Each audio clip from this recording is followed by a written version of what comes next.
Hello, I'm Kirk Weiler, and this is Common Core Algebra 2 by eMath Instruction. Today we're starting a new unit. We're going to be doing unit number 9, lesson number 1 on imaginary numbers. And I don't think I need to say much more than that, because I think we need to get right into this topic.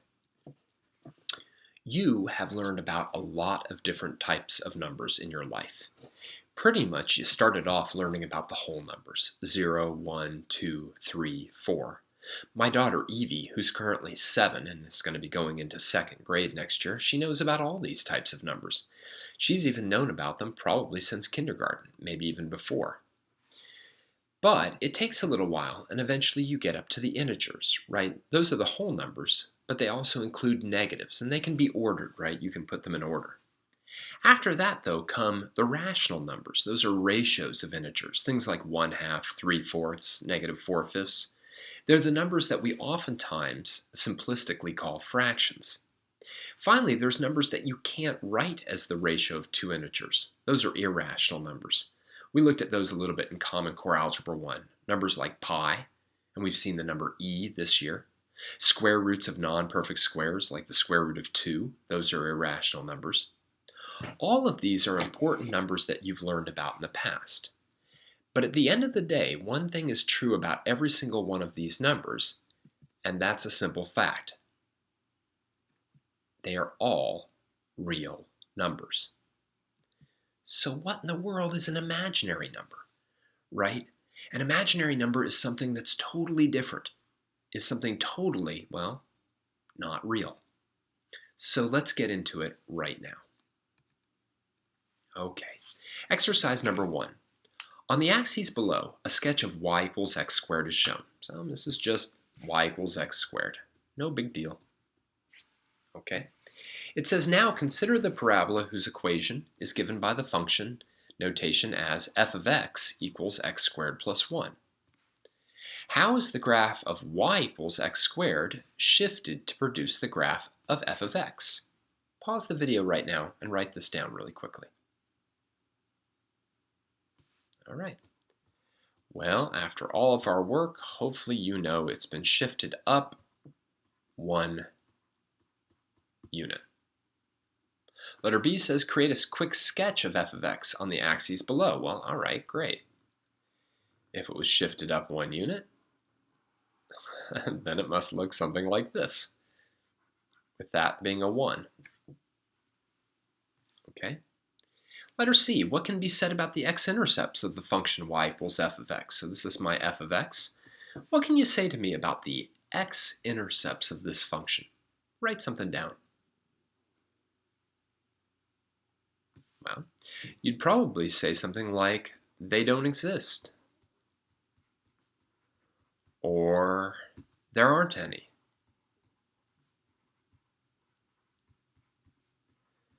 You might even say they aren't real numbers. But you'd probably just say they don't exist and that there aren't any. Now, in order to actually find x-intercepts, also known as zeros, right, what we would do is we would solve the equation set equal to 0. But what happens when we try to do that? Well, obviously, we can subtract 1 from both sides and we get x squared equals -1. And then we would take the square root and we'd get x equals plus or minus the square root of -1. But we've talked about this many times. Using real numbers, you can't take the square root of a negative, right? And that's very simply because when we do a negative times a negative, we get a positive. And when we do a positive times a positive, we get a positive. So whatever the square root of -1 is, it can't be a real number. All right, now you might say, well, it can't be any number at all, because people have always told me that a positive times a positive is a positive, and a negative times a negative is a negative. But that's only true for the real numbers. We're going to use that square root of -1 to help us define a whole new type of number today called an imaginary number. So pause the video now and write down anything you need to before we introduce you to the number I.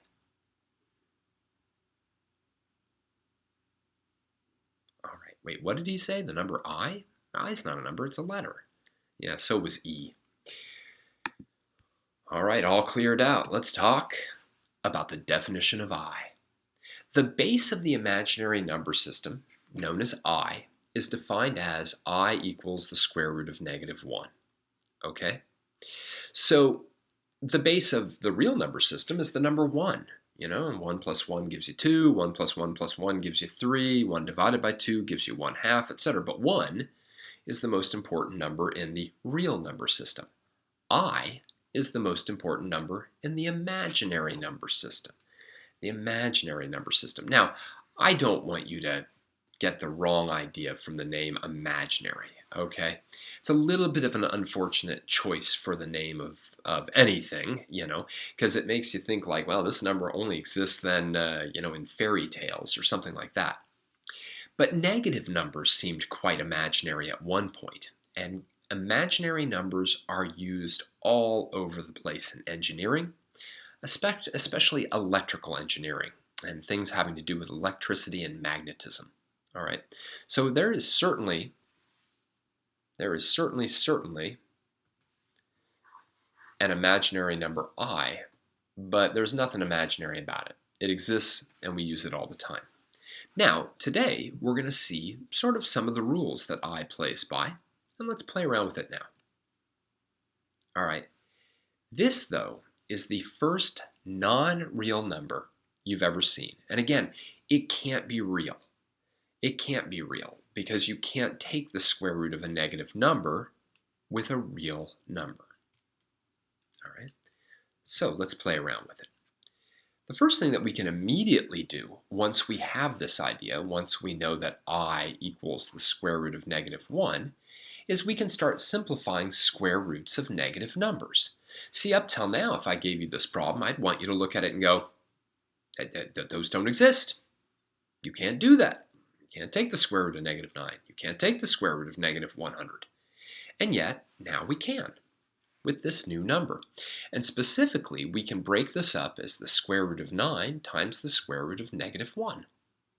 The square root of 9 is what it has been, which is 3, and the square root of -1 is I. So the square root of -9 is 3i. I bet you can figure out the square root of -100. Why don't you go ahead? Yeah, did you get 10i? For the same reason, right? We can break that up as the square root of 100 times the square root of -1. That's obviously 10. This is what we just decided to call I, so we get 10i. Now, these last two, they're no real worse. It's just that 32 and 18 aren't perfect squares, right? So as we're trying to break this up, we might say something like, oh, all right, well, let's say I take the root 16. Let's say I have root 2. And let's say I have -1, right? 16 times 2 times -1 will be -32. This we can make into a 4. This we can make into an I, and this we really can't do anything with. So how should we write it? Should we write it like this? Honestly, many times it's written like this, with the I coming between the 4 and the 2, and the root 2. And again, both are completely good. They're completely fine ways to write it. It doesn't matter. Why don't you simplify letter D? All right, letter D is much the same in that we can break this up as the square root of 9, the square root of 2, and the square root of -1. This is 3. This is I. Can't do anything with that. So typically written as 3i root 2. All right. So what's the first ramification for having I equal the square root of -1? Well, the first ramification is we can now take square roots of negative numbers. I want you to keep in mind, though, that none of these are real numbers. Okay, none of them are numbers like what we saw on that first slide when we had the list of all the different types.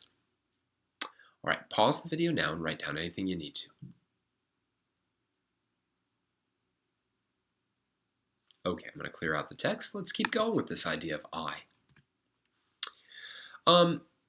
Because I is involved with square roots, it can also be involved when we solve what are known as incomplete quadratics. An incomplete quadratic, right? A quadratic is anything with an x squared term in it. An incomplete quadratic is one where there's no x to the first. All right, and we can always solve those by just undoing what's been done to x. So we've got x, we've squared it, multiplied by 5, add 8, get negative 12. Well, now, as we start to solve this, and we get 5x squared is equal to negative 20, and divide both sides by 5, we get x squared equals negative 4. And now as we take the square root, don't forget to put that plus minus in. We still get it.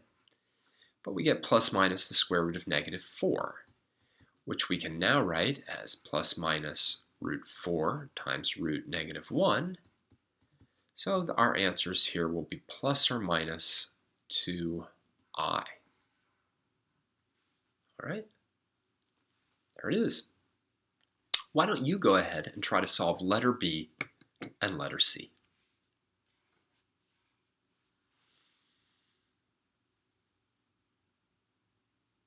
Okay, let's go through them. They're pretty easy. Again, they've got some annoying things about them. For instance, on this one, we will subtract a 20 from both sides, and we're going to get 1/2 x squared is equal to negative 18. Maybe multiply both sides by 2, and we'll get x squared is equal to negative 36. And then take the square root of both sides, introduce that plus minus. Lots of students are going to forget that. Break it up as root 36, root negative 1. So we get plus or minus 6i. All right, simple enough. Okay, let's do this last one. Let's add 10 to both sides. We'll get 2x squared is equal to negative 26. Sorry about that. Negative 26. We'll divide both sides by 2, and we'll get x squared equals negative 13, which isn't particularly nice. It's not a perfect square, 13 at least. But that's okay. Now, normally the way this one would be written is we'd write it like this. Oh, forgot to introduce the plus minus. Most of the time, this thing would be written as plus or minus I times the square root of 13. All right? Easy enough. Okay, pause the video now and think about what we just did.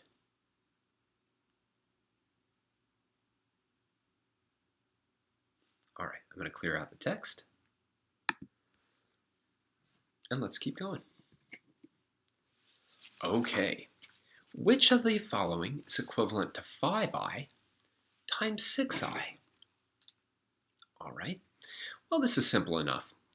Most of the properties that we still work with numbers still work, things like commutative and associative.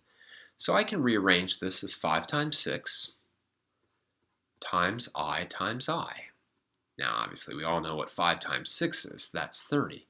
And I times I will be I squared. What do we do with I squared? Well, I squared, by definition, is negative 1, right? And this is very important, okay? Very, very important. A lot of students memorize that I is the square root of negative 1, but probably just as important is the fact that I squared is negative 1. And you'll see what ramification that has immediately in the next problem. So 2 things you want to know about I. I is equal to the square root of negative 1, and likewise I squared is equal to negative 1 itself.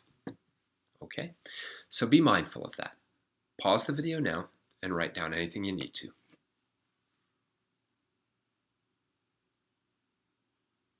Okay, I'm going to clear out the text.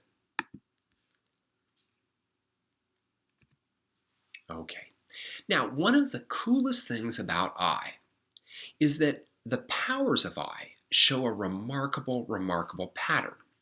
And in order to really understand this pattern, you have to be very, very confident with exponent laws. Okay, now let's take a look at the pattern.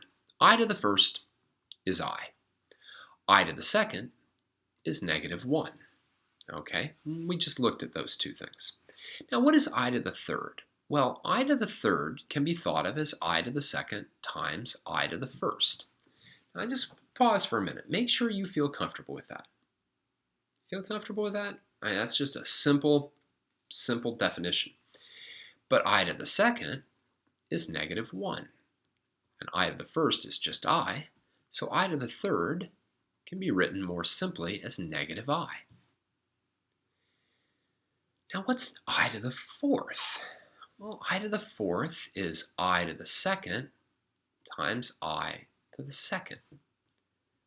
But I to the second's negative 1. I squared's negative 1. So I to the fourth is just equal to 1.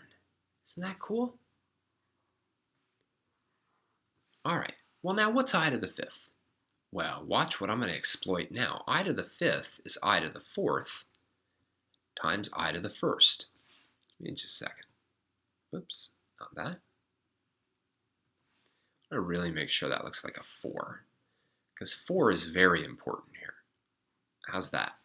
Much better. But I to the fourth is 1, and therefore I to the fifth is 1 times I to the first, so I to the fifth is just I.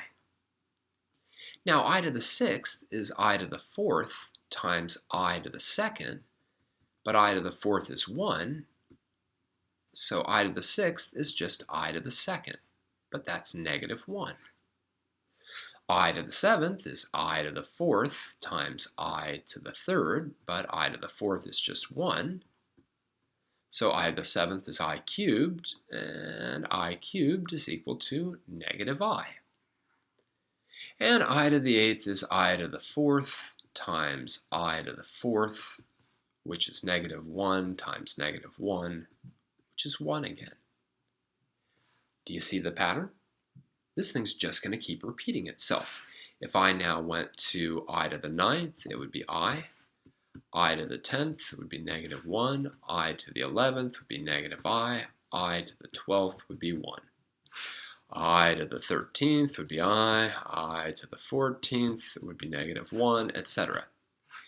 So whenever we raise I to any integer power, you have one of 4 results. Either it's just I, or it's negative 1, or it's negative I, or it's 1.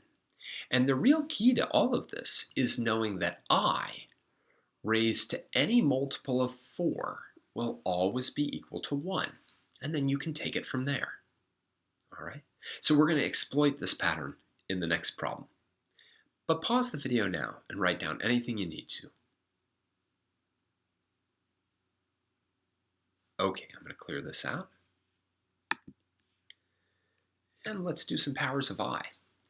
Exercise 5. From the pattern in exercise 4, simplify each of the following powers of I. Now again, there's only a few choices, and what I'm going to do right away is I'm going to write this on the side of my paper. I to the first is I to the second is negative 1, I to the third is negative I, and I to the fourth is equal to 1. Every one of these answers is going to be one of these 4, and let me show you how you do it. Take a look at the 38. All right, again, the real key is powers of 4, or multiples of 4.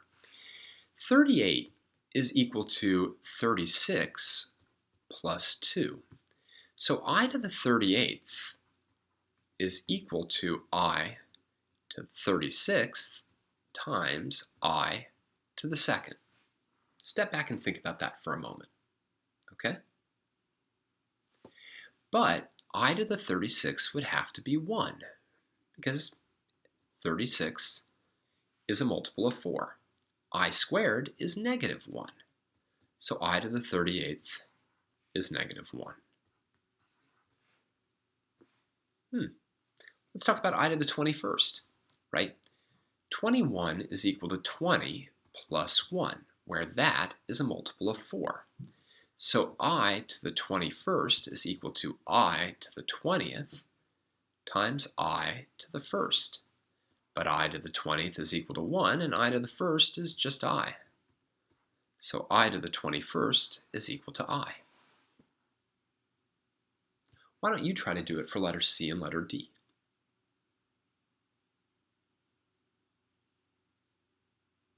All right, well, letter D may have actually been a little bit hard, but this one should be pretty easy. 83 is 80 plus 3, and again, the key here is that 80 is a multiple of 4. So I to the 83rd is going to be I to the 80th times I to the 3rd, and that's going to be 1 times I to the 3rd, but I to the 3rd is negative I. And finally, I to the 40th, that may have been the trickiest one of all because 40 already is a multiple of 4. So I to the 40th is just 1. We don't really have to do anything with that. Okay, pause the video now and write down anything you need to. Okay, I'm going to clear out the text. Let's do one more problem, and then we'll finish up this lesson on imaginary numbers. All right, exercise 6. Which of the following is equivalent to 5i to the 16th plus 3i to the 23rd plus I to the 26th? All right, well, for a minute, let's forget about the 5, the 3, and whatever. Let's just work on each one of these. I to the 16th, what is that equal to? Well, 16 is already a multiple of 4, so I to the 16th is just 1. Let's do I to the 23rd. I to the 23rd is I to the 20th times I to the 3rd. So that's 1 times I to the 3rd, and I to the 3rd is negative I. And finally, I to the 26th is I to the 24th times I squared. Again, this 20, this 24 are multiples of 4, so that'll be 1 times negative 1, which is negative 1. So I'm going to put in these three things for these three. So what will I get? I'll get 5 times 1 plus 3 times negative I plus negative 1. So that's 5 minus 3i minus 1, and that's going to be 4 minus 3i. Choice 2. All right. Pause the video now and write down anything you need to, and then we'll wrap it up. Okay. Now we're going to work a lot more with I and its arithmetic in the next lesson, but let's wrap up this one now. So today, you got introduced to a new type of number. Now granted, you'd already seen E this year, but E wasn't a new type of number even though it was a new number. E was an irrational number, and you'd seen those before. But today you learned about I, the square root of negative 1, the basis of all imaginary numbers. And in the next lesson, imaginary numbers are going to give rise to a more sort of broad class of numbers called complex numbers. All right? And we're just going to be investigating those a little bit in this course. For now, I'd like to thank you for joining me for another Common Core Algebra 2 lesson by eMath Instruction. My name is Kirk Weiler, and until next time, keep thinking and keep solving problems.